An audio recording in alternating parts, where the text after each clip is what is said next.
नमस्कार दोस्तों, स्वागत है आपका हमारे YouTube चैनल में। तो आज की इस वीडियो में हम उत्तराखंड की अर्थव्यवस्था, उत्तराखंड इकोनॉमी के बारे में पढ़ेंगे। तो ये वीडियो आपके लिए काफी ज्यादा इंपॉर्टेंट होने वाला है। अगर आप यूके ट्रिपल एस सी या यूके पीएससी की तैयारी कर रहे हैं तो ये वीडियो आपको अंत तक देखना है। और आज की इस वीडियो का टारगेट है हमारा 500 लाइक का। 500 लाइक कंप्लीट होते ही इस वीडियो की पीडीएफ आपको मिल जाएगी टेलीग्राम ग्रुप पे और हमारे वेबसाइट पे। दोनों का लिंक नीचे डिस्क्रिप्शन में है, वहां से आप चेक कर सकते हैं। चलिए वीडियो को स्टार्ट करते हैं। तो सबसे पहले हम उत्तराखंड की अर्थव्यवस्था के बेसिक के बारे में जानेंगे।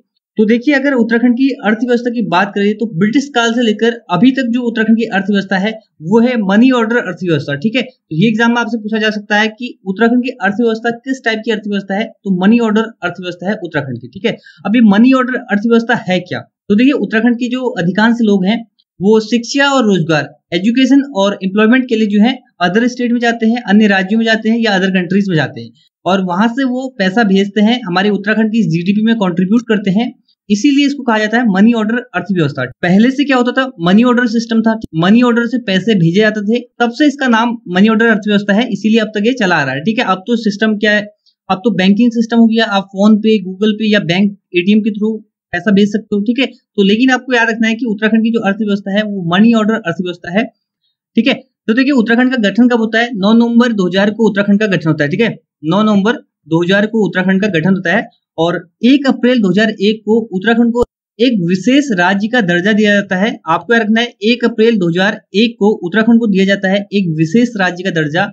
और ये विशेष राज्य का दर्जा पाने वाला उत्तराखंड 11th नंबर का स्टेट है। ठीक है, 11th नंबर का स्टेट होता है, 11वें नंबर का राज्य होता है। ठीक है, और टोटल 11 राज्य को ही ये विशेष राज्य का दर्जा दिया गया है और उत्तराखंड जो है अंतिम राज्य भी है जिसे विशेष राज्य का दर्जा दिया गया है। ठीक है, अब देखिए, अभी तो जम्मू एंड कश्मीर को एक यूनियन टेरिटरी बना दिया गया है, तो अभी तो टोटल 10 स्टेट ऐसे हैं जिनको विशेष राज्य का दर्जा प्राप्त है। ठीक है, अभी विशेष राज्य का दर्जा क्यों दिया जाता है और ये इन स्टेट को ही क्यों दिया गया है, इसके बारे में बात करते हैं।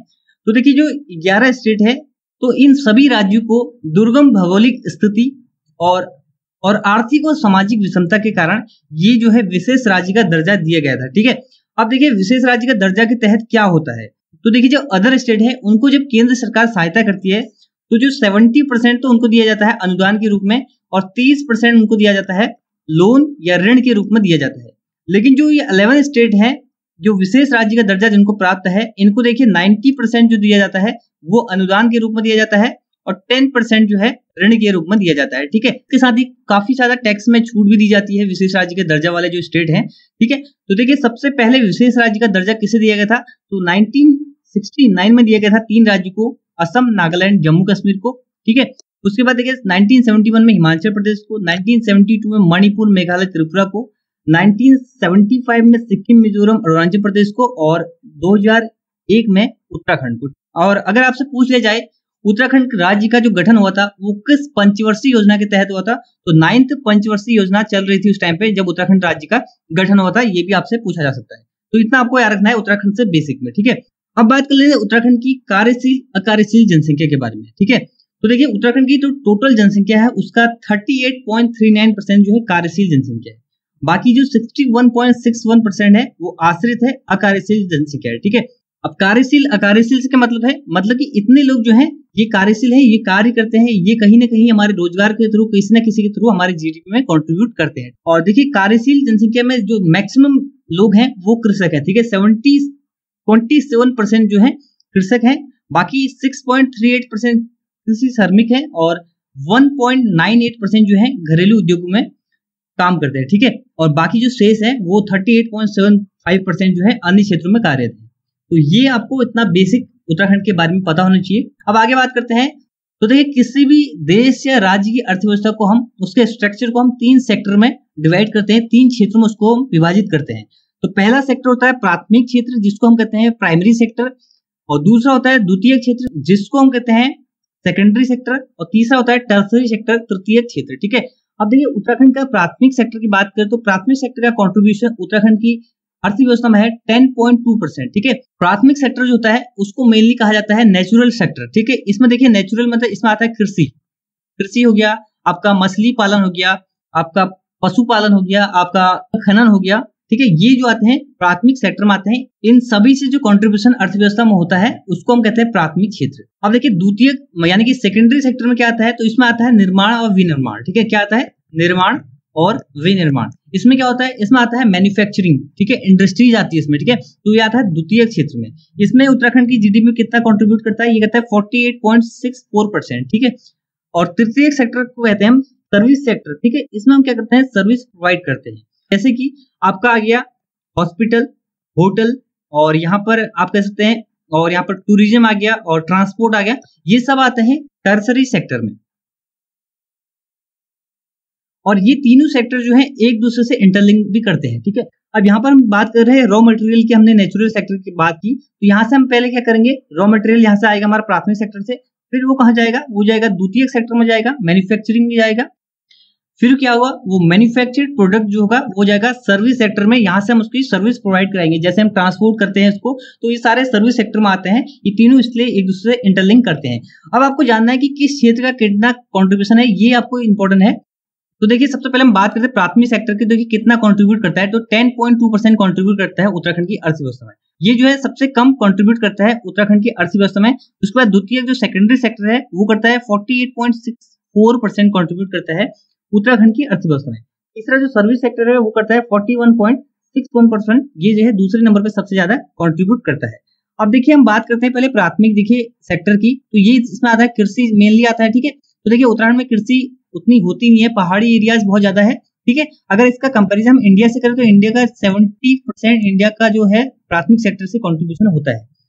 दूसरा जो है सबसे ज्यादा कंट्रीब्यूशन सेकेंडरी सेक्टर से होता है 48.64%, यानी कि जो हमारी इंडस्ट्रीज है उनका योगदान सबसे ज्यादा है हमारी अर्थव्यवस्था के कंट्रीब्यूशन में। ठीक है, तो देखिए इंडस्ट्रीज कहां पर है सबसे ज्यादा, आपकी हरिद्वार, देहरादून, उधम सिंह नगर और नैनीताल, इन 4 जिलों में स्थित है, और इन 4 जिलों का ही जीडीपी जो है वो सबसे ज्यादा है उत्तराखंड में। ठीक है, तो इसलिए जो है इनका कंट्रीब्यूशन ज्यादा है, तो इसीलिए इनकी जीडीपी भी ज्यादा है। ठीक है, इंडस्ट्रीज यहाँ पर ज्यादा है। थर्ड जो सेक्टर है सर्विस सेक्टर, इसका है 41.6% जो है टोटल कंट्रीब्यूशन है, मतलब कि जो आपका लोक प्रशासन आ गया, आपका होटल आ गया, हॉस्पिटल आ गए और ट्रांसपोर्ट टूरिज्म आ गया, तो इससे हमारा इतना कंट्रीब्यूट होता है। ठीक है, तो आपको याद रखना है द्वितीय क्षेत्र से सबसे ज्यादा योगदान होता है उत्तराखंड की अर्थव्यवस्था में। ठीक, अगर इससे भारत का हम कंपैरिजन कर रहे हैं तो देखिए प्राथमिक सेक्टर का हमने कंपैरिजन किया, तो सेकेंडरी सेक्टर में बात करें तो सेकेंडरी सेक्टर में भारत का 29% करंट डेटा के हिसाब से कंट्रीब्यूशन है। ठीक है, और जो मेन सेक्टर होता है किसी भी देश या राज्य की अर्थव्यवस्था का वो होता है तृतीय सेक्टर, जो टर्सरी सेक्टर होता है, सर्विस सेक्टर होता है, इसका योगदान अगर ज्यादा है तो मतलब कि वो जो राज्य है, वो देश है, वो विकास की ओर बढ़ रहा है। ठीक है, वहां की अर्थव्यवस्था मजबूत हो रही है। तो मेनली यही देखा जाता है कि टर्सरी सेक्टर में सबसे ज्यादा योगदान होता है, लेकिन उत्तराखंड का थोड़ा अलग है। उत्तराखंड में जो है द्वितीय क्षेत्र में सेकेंडरी सेक्टर में सबसे ज्यादा योगदान रहता है। ठीक है, अब आगे बढ़ते हैं। तो ये देखिए पाई चार्ट है 2011-12 का और 2019-20 फाइनेंशियल ईयर का। तो यहाँ पर देखिए प्राइमरी सेक्टर जो कृषि क्षेत्र है, इसमें देखिए लगातार डाउनफॉल आ रहा है उत्तराखंड की अर्थव्यवस्था में। ठीक है, कब लगातार इसमें कम होते जा रहा है। तो यहाँ पर आप देख सकते हैं प्राथमिक सेक्टर में कितना कंट्रीब्यूट होता है। देखिए कृषि आता है, पशुपालन आता है, आपका वानिकी आता है, मत्स्य पालन आता है, खनन आता है। ठीक है, ये प्राथमिक सेक्टर आ गया। ये द्वितीय सेक्टर निर्माण विनिर्माण, और ये तृतीय सेक्टर जिसमें आपका परिवहन भंडारण, ठीक है, रेलवे, सड़क परिवहन, भंडारण, संचार आ गया, होटल, ये सब जो है वित्तीय सेवाएं, ये आता है पर टर्सरी सेक्टर में। अब बात करते हैं उत्तराखंड राज्य की आर्थिक विकास दर के बारे में। ठीक है, जीडीपी में कितना ग्रोथ रेट है उत्तराखंड की, इसके बारे में बात करते हैं। तो देखिए हम जब जीडीपी की बात करते हैं तो सबसे पहले आपको पता होना चाहिए कि जीडीपी क्या है। ठीक है, जीडीपी जिसको हम कहते हैं ग्रॉस डोमेस्टिक प्रोडक्ट। ठीक है, जीडीपी क्या होता है, हम उत्तराखंड की बात करें तो देखिए एक साल के अंदर उत्तराखंड की सीमा के अंदर, ठीक है, जो गुड्स एंड सर्विसेज का टोटल जो वैल्यू है उसको हम जीडीपी कहेंगे। ठीक है, अब देखिए जीडीपी हम 2 प्रकार से कैलकुलेट करते हैं, एक होता है नॉमिनल टर्म्स में, ठीक है, नॉमिनल जीडीपी, दूसरा आपका होता है रियल जीडीपी। ठीक है, आरजीडीपी जिसे हम कहते हैं। नॉमिनल जीडीपी देखिए ये काउंट की जाती है करंट प्राइस पर। ठीक है, करंट प्राइस पर, और रियल जीडीपी कांस्टेंट प्राइस पर ये काउंट की जाती है। ठीक है, अब देखिए नॉमिनल जीडीपी में थोड़ा आपको बता देते हैं नॉमिनल जीडीपी होती क्या है। अगर देखिए हम जीडीपी का कैलकुलेट करें, अगर हम फाइनेंशियल ईयर में जीडीपी कैलकुलेट की जाती है तो हम क्या करेंगे, अगर जीडीपी कैलकुलेट करेंगे 2020-21 का करेंगे तो हम क्या करेंगे 2019-20 का हम डेटा देखेंगे, उसको हम कंपैरिजन करेंगे 2020-21 से, और इसमें जो ग्रोथ रेट होगी उसको हम कहेंगे नॉमिनल जीडीपी, हमने उसको कैलकुलेट किया है। ठीक है, अब देखिए रियल जीडीपी क्या होती है, हम इसमें एक बेस ईयर मान लेते हैं। जैसे अभी भारत में कौन सा बेस ईयर चलता है, तो 2011-12 का हम बेस ईयर मानते हैं, इसी से हम कैलकुलेट करते हैं रियल जीडीपी को, ठीक है। 2011-12 से हम 2020-21 का हम कंपैरिजन करेंगे, इससे हमारा जो ग्रोथ रेट होगा उसको हम रियल जीडीपी कहेंगे, ठीक है। तो यहाँ पर देखिए दोनों में आपको फर्क पता होना चाहिए, नॉमिनल जीडीपी क्या है और रियल जीडीपी क्या है। तो यहाँ पर हम इसको हिंदी में बात करें तो इसको कहते हैं हम प्रचलित भाव में जीडीपी, इसको हम कहते हैं स्थिर भाव में जीडीपी, ठीक है। तो आप आगे हम बात कर लेते हैं उत्तराखंड की जीडीपी कितनी है, ठीक है। तो यहाँ पर एक लाइन चार्ट आपको दिख रहा होगा, ये है उत्तराखंड की और भारत की रियल जीडीपी का लाइन चार्ट, ठीक है। तो यहाँ पर देखिए जो ब्लू कलर है ये रिप्रेजेंट कर रहा है उत्तराखंड की जीडीपी ग्रोथ रेट को, और जो रेड कलर है ये रिप्रेजेंट कर रहा है इंडिया की जीडीपी ग्रोथ रेट को, ठीक है। तो देखिए 2012-13 में उत्तराखंड की जीडीपी ग्रोथ रेट थी 7.27%, ठीक है, और भारत की थी 5.5%। और 2019-20 का लास्ट जो डेटा है, ये हमें डेटा कहाँ से मिलता है, ये मिलता है हमें अर्थ, यहाँ पर याद रखना आपको, अर्थ एवं सांख्यिकी निर्देशालय, इसका मुख्यालय कहाँ है, इसका मुख्यालय है देहरादून में, ठीक है, देहरादून में। ये जो है उत्तराखंड राज्य की इकोनॉमिक सर्वे, ठीक है, इकोनॉमिक सर्वे फाइनेंशियल ईयर की इकोनॉमिक सर्वे की रिपोर्ट जारी करता है। अगर हम बात करें भारत की, तो भारत की कौन करता है, सीएसओ, ठीक है, सीएसओ केंद्रीय सांख्यिकी संगठन जो है ये इसकी रिपोर्ट जारी करता है। भारत की अगर बात करें, ठीक है, पूरे भारत की जो इकोनॉमिक सर्वे की रिपोर्ट है वो सीएसओ जारी करता है, इसका मुख्यालय दिल्ली में स्थित है। और उत्तराखंड की कौन करता है, अर्थ एवं सांख्यिकी निर्देशालय, इसका मुख्यालय है देहरादून में। इतना आपको याद रखना है, ठीक है। उत्तराखंड की 2019-20 की लास्ट रिपोर्ट है, मैंने उसकी ऑफिशियल वेबसाइट से ली है, इसके बाद का 20-21 का डेटा वहां पर है नहीं, ठीक है। तो 2019-20 में जो रियल जीडीपी है उत्तराखंड की ग्रोथ रेट वो है 4.30%, ठीक है। 2019-20 की जीडीपी ग्रोथ रेट है उत्तराखंड की रियल टर्म में, ठीक है। नॉमिनल टर्म में बात करें, नॉमिनल में तो लगभग 7% है, ठीक है, 7.1% है अगर नॉमिनल जीडीपी के टर्म्स में बात करें। तो आपको रियल जीडीपी याद रखनी है, रियल जीडीपी के टर्म्स में है, स्थिर भाव में है 4.30%, और भारत की है 4.2%, ठीक है। तो 2020-21 में तो और भी कम हो गया होगा, इसके बाद तो कोरोना आ गया था, ठीक है, कोरोना के बाद तो माइनस में चली गई थी जीडीपी, ठीक है, इसके बाद और भी कम हो गया होगा।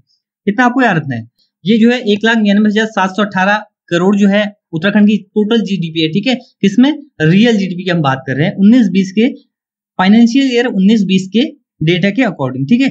और यहाँ पर देखिए ये है 2,53,666 जो है उत्तराखंड की टोटल जीडीपी है नॉमिनल टर्म्स में। अगर आपसे पूछा जाए नॉमिनल जीडीपी कितनी है उत्तराखंड की, तो आप कहोगे 2,53,666 करोड़ जो है उत्तराखंड की जीडीपी है नॉमिनल टर्म्स में, ठीक है। 2019-20 का ये भी डेटा है, यहाँ पर आप देख सकते हो, ये जो है एक ग्राफ है उत्तराखंड की जीडीपी का 2011-12 से लेकर। अब बात कर लेते हैं उत्तराखंड की जीडीपी व सर्वाधिक जीडीपी वाले जिले। इस टाइप का क्वेश्चन एग्जाम में बन सकता है कि उत्तराखंड की सबसे अधिक जीडीपी वाला जिला कौन सा है, सबसे अधिक सकल घरेलू उत्पाद वाला जिला कौन सा है। तो सबसे अधिक जीडीपी वाला जिला है वो है हरिद्वार, ठीक है। इसके बाद आता है देहरादून, इसके बाद उधम सिंह नगर, उसके बाद नैनीताल। मैं आपको बताया था ना, इंडस्ट्रियल एरिया में जो सेकेंडरी सेक्टर में उत्तराखंड का जो कॉन्ट्रीब्यूशन है वो बहुत ज्यादा है। इंडस्ट्रियल एरिया कहाँ है सबसे ज्यादा, इन्हीं 4 जिलों में है, ठीक है। तो इसलिए इनकी जीडीपी जो है सबसे अधिक है। सबसे कम किसका है, सबसे कम है रुद्रप्रयाग जनपद का, जीडीपी जो है सबसे कम है इसकी। अब बात करते हैं राज्य की प्रति व्यक्ति आय, मतलब कि एक साल में एक पर व्यक्ति कितना रुपया कमाता है, ये हम बात कर रहे हैं। तो देखिए 2017-18 में राज्य की प्रति व्यक्ति आय थी 1,74,622, ठीक है। और 2019-20, ठीक है, यहाँ पर 19-20 होगा, 2019-20 में 2,02,895 जो है राज्य की प्रति व्यक्ति आय है, ठीक है। 2019-20 का डेटा आपको याद रखना है, 2,02,895 जो है राज्य की प्रति व्यक्ति आय, तो ये लगभग $3,000 के करीबन होगा। अगर इंडिया से बात करें तो इंडिया के कंपैरिजन में इंडिया की जो प्रति व्यक्ति आय है लगभग $1,900 के करीबन है। अभी तो बांग्लादेश ने इंडिया को पछाड़ दिया था प्रति व्यक्ति आय के मामले में, ठीक है, बांग्लादेश आगे चले गया है। और जिस देश की या जिस राज्य की प्रति व्यक्ति आय जितनी अधिक होगी उसी से पता चलेगा कि वो कितना अमीर देश है, कितना समृद्ध देश है, ठीक है। और ये जनसंख्या पे भी डिपेंड करता है, जितनी ज्यादा जनसंख्या होगी उतनी ज्यादा प्रति व्यक्ति आय कम होगी, ठीक है। इंडिया चाइना की जो है प्रति व्यक्ति आय काफी ज्यादा कम है एज कम्पेयर टू, अगर बात करें तो जापान हो गया, फ्रांस हो गया, इनकी प्रति व्यक्ति आय, यूएस हो गया, इनकी बहुत ज्यादा है, ठीक है। तो ये आपको याद रखना है। तो ये कंपेरिजन है इंडिया, उत्तराखंड और हिमाचल प्रदेश का। तो भारत की जो है टोटल 1,34,000 प्रति व्यक्ति आय है, ठीक है। और उत्तराखंड मैंने आपको बताया 2,02,000 करीबन है, ठीक है। और हिमाचल प्रदेश जो है प्रति व्यक्ति आय में उत्तराखंड से पीछे है, ठीक है। तो इतना आपको याद रखना है। अब बात करते हैं उत्तराखंड का राजकोषीय घाटा। देखिए मैंने आपको बजट पर एक वीडियो बनाई है उत्तराखंड की, तो बजट वाली वीडियो का लिंक नीचे डिस्क्रिप्शन में है, तो आप बजट देख लीजिए कितना बजट है उत्तराखंड का 2021-22 के लिए, कितना बजट है, ठीक है। ये आपको पता होना चाहिए कि किस क्षेत्र में कितना बजट है, ठीक है, इतना आपको पता होना चाहिए। देखिए राजकोषीय घाटा के बारे में बात करते हैं उत्तराखंड की, तो राजकोषीय घाटा जो है 2018-19 में था 3.09% और 2019-20 में था 2.63%। अब राजकोषीय घाटा होता क्या है? सिंपल लैंग्वेज कहें, किसी राज्य किसी देश का टोटल खर्चे जो है, खर्चे ज्यादा है, ठीक है, और आय कम है। अगर इनकम कम है, आय कम है और व्यय ज्यादा है तो इसी को हम कहेंगे राजकोषीय घाटा, ठीक है। इसका जो डिफरेंस होगा वो राजकोषीय घाटा कहलाएगा। इतना आपको रखना है, डेटा आपको रखना है कि 2.63% जो है राजकोषीय घाटा है उत्तराखंड का 2019-20 के डेटा के अकॉर्डिंग, ठीक है। डेटा कौन जारी करता है? अर्थ एवं सांख्यिकी निर्देशालय, जिसका मुख्यालय कहाँ स्थित है? देहरादून में स्थित है। अब बात कर लेते हैं कुछ इंपॉर्टेंट इंडेक्स की, ठीक है। इससे हमें पता चलता है कि वहां की जो अर्थव्यवस्था कैसी है, क्वालिटी ऑफ लाइफ कैसी है, एजुकेशन कैसा है, ठीक है, तो यहाँ पर एम्प्लॉयमेंट कैसा है, ठीक है, इस सभी के बारे में हमें जानकारी मिलती है इन इंडेक्सेस से।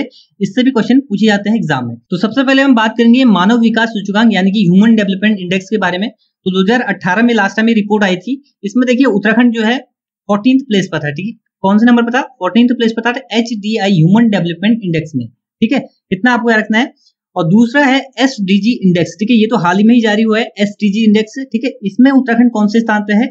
इसमें उत्तराखंड है 3रे स्थान पे, ठीक है। पहले स्थान पे कौन है? पहले स्थान पे आपका केरल। दूसरे स्थान पे कौन है? दूसरे स्थान पे आपका हिमाचल और तमिलनाडु, ठीक है। तीसरे पे भी 4 राज्य हैं, एक तो आपका उत्तराखंड हो गया हमारा, दूसरा हो गया गोवा, तीसरा हो गया कर्नाटक और चौथा हो गया आपका आंध्र प्रदेश, ठीक है। कहीं कहीं पर इसको चौथे स्थान पर भी लिखा था, क्योंकि देखिए पहले स्थान पे 1 राज्य है, दूसरे स्थान पे 2 राज्य हैं, इसलिए यहाँ पे चौथा आएगा, ठीक है। ये 4 सभी राज्य चौथे स्थान पर आएंगे, लेकिन ये है तीसरे स्थान पे 4 राज्य हैं, ठीक है। तो आपको याद रखना है कि तीसरे स्थान पे है SDG इंडेक्स 2021 में। उत्तराखंड का टोटल स्कोर कितना था इसमें? तो उत्तराखंड का टोटल स्कोर था 72, ठीक है। 72 ओवरऑल SDG इंडेक्स में उत्तराखंड का स्कोर था। सबसे ऊपर में है केरल, इसका स्कोर कितना था? इसका था 75 और इसके बाद हिमाचल प्रदेश तमिलनाडु का 74 और इन सभी 4 राज्यों का था 72 स्कोर, ठीक है। तो ये आपको याद रखना है। SDG इंडेक्स कौन जारी करता है? नीति आयोग इसको जारी करता है।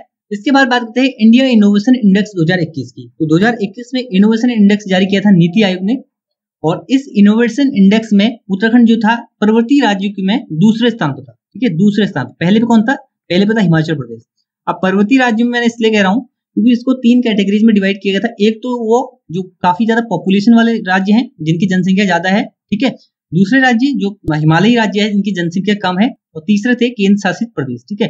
तो हम बात करें हिमालयी राज्य की, तो इसमें देखिए उत्तराखंड जो है दूसरे स्थान पर था। अगर बात करें फर्स्ट कैटेगरी की, तो अधिक जनसंख्या वाले, तो इसमें कर्नाटक पहले नंबर पर था इनोवेशन में और यूनियन टेरिटरी में दिल्ली पहले नंबर पर था। तो इनोवेशन इंडेक्स कौन जारी करता है? ये भी मैंने आपको बता दिया कि नीति आयोग इसको जारी करता है और पर्वतीय राज्यों की श्रेणी में उत्तराखंड दूसरे स्थान पर था, पहले स्थान पर था आपका हिमाचल प्रदेश। तो ये सारे इंडेक्सेस है, इनको भी आपको याद करना है, ठीक है। तो इस वीडियो को यहीं पर एंड करते हैं। नेक्स्ट वीडियो में हम बात करेंगे उत्तराखंड की GDP में पब्लिक सेक्टर और प्राइवेट सेक्टर के बारे में, ठीक है। उत्तराखंड के बैंकिंग सेक्टर के बारे में बात करेंगे नेक्स्ट वीडियो में। तो ये था इस वीडियो का and. Thanks for watching and God bless you.